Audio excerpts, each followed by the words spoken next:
पूज्य जनवर्ग आणि इथे जमलेल्या माझ्या छोट्या मोठ्या बालमित्रांनो, आज काही मी तुम्हाला 2 शब्द सांगित आहे, ते तुम्ही शांततेने ऐकावे अशी माझी नम्र विनंती. सर्वांना माझा नमस्कार. माझे नाव जागृती आहे. मी इयत्ता 3री शिकते.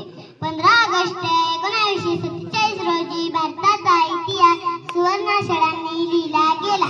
या दिवशी जेव्हा देश स्वतंत्र झाला तेव्हा भारताचे पहिले पंतप्रधान पंडित जवाहरलाल नेहरू यांनी लाल किल्ल्यावर ध्वज फडकवला. तेव्हापासून प्रत्येक वर्षी देशाचे पंतप्रधान लाल किल्ल्यावर ध्वज फडकवतात. राष्ट्रगीत गायले जाते आणि 21 तोफांची सर्व शहीद झालेल्या स्वातंत्र्य सैनिकांना श्रद्धांजली वाहिली जाते.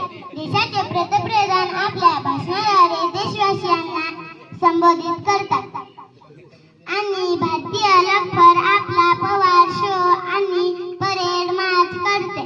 स्वातंत्र्यानंतर आपल्या भारत देशाने आतापर्यंत बरीच प्रगती केली आहे.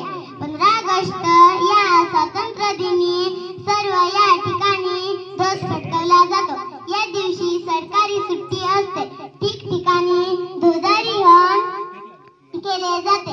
शाळा, महाविद्यालय इत्यादीमध्ये सांस्कृतिक कार्यक्रम आयोजित केले जातात. त्यात सर्व विद्यार्थी सहभागी होतात आणि देशभक्तीपर गाणी काही कवितांचे म्हणतात आणि देशभक्ती सांस्कृतिक गीतावर नृत्य करतात. 15 ऑगस्ट हा देशाचा अभिमान आणि सौभाग्याचा दिवस आहे.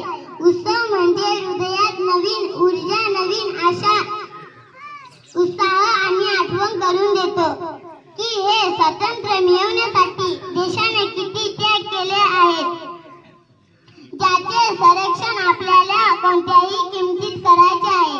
आणि मला आशा आहे की एक सहज नागरिक बनून आपण सर्वजण या भारत माताचे रक्षण